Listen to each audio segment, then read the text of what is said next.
offensive to some people or something like that. This may be harmful to some people. And I was thinking to myself, who are the some people that this may be harmful for? Who are the ones that really are bothered by seeing this kind of stuff? Like, it bothers me, but I think there's another segment of our society that they really just, it bothers them because they're embarrassed. And it hurts them and they just don't want to look at it. That's why, like, they always say, I don't see color. You don't see color, really? How do you know when to stop and go at the stoplight? If you don't see color, you can't. Anyway, sad was, it bothers me when people say they don't see color, and it bothers me. Like, I was having a conversation with a guy, and he was like, "Yeah, I want to talk about reparations." Well, y'all need to talk to the Arabs and talk to them about reparations. And and what I put in the post, I was like, well, look, the Arabs, they didn't do this. This happened right here in America. And then the other argument that people have is like, oh, you bringing up old shit. Slavery was 400 years ago or whatever the hell. This picture, I could tell by looking at it that this wasn't that long ago. Fairly recent. So the thing is, like, this isn't old. This happened. It's a real thing. Let me read the caption. It says, the land of the free and the home of the brave. It says, what the piece does not tell us is that this man named Robert Bootjack McDonald's, 26 years old, was lynched in 1937 in Duck Hill, Mississippi. He was apparently a bootlegger who, along with his compatriot Roosevelt Towns, had been whipped and threatened by local whites for his illegal activities. When a local merchant was murdered, the two men became prime suspects and was arrested.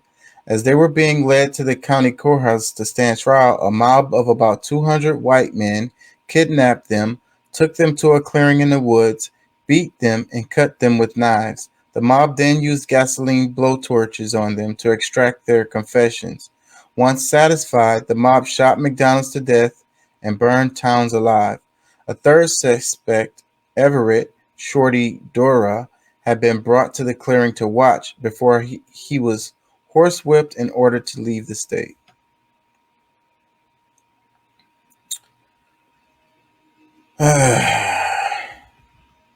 Let me read a comment. It says, please continue to post pictures like this as a reminder of all the atrocities we've endured in this country. As painful as it is to see, we must deal with this generational trauma in order to heal and move forward. Yeah, I don't think we can forget. It's kind of like, it's crazy to me how, like, we're in the Jewish stuff is all in the news, and they talk about the Holocaust. So they're gonna make Kanye West go to the Holocaust museum and Kyrie Irving and all of that, and then they'd be like, never forget, never forget.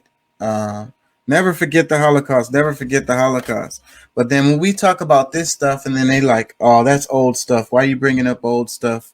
That's over or whatever. So, like, wait a minute. So what happened to never forget? Well, can we say never forget? Can we say never forget Jim Crow? It's so fucking hypocritical and painful. I'm not going to stay on this long because this is painful. Let me read another comment. It says, the things they have done to our people is really astonishing and can't seem to wrap my mind around the hate. It's so much deeper than not liking someone. The way they did my ancestors just because of the color of skin is beyond me. Skin color made you do all of this? That's crazy to me. And I'm supposed to believe the children of these people are not like this? The same people I walk past on 42nd Street, Times Square, are not like this? I think a lot of people would be doing this stuff if they felt like they could get away with it. And that's the thing about Jim Crow and the Old South and post Civil War. It was basically legal to do this shit. Let me read some more. It says, they used to send postcard lynchings to relatives. We don't need to continue posting these atrocities, even though it hurts on bringing our own personal trauma up, but these sorrowful images let us see who the true savages are. Another comment, it says, when the Black Americans and by extension Africa is ready, they will rise. In the meantime, it is obvious they are satisfied with the subjugation and oppression of marginalized. I'm going to move on from this because YouTube might freaking come for me on this. Matter of fact, let me check my emails because they'll send you an email and be like, hey,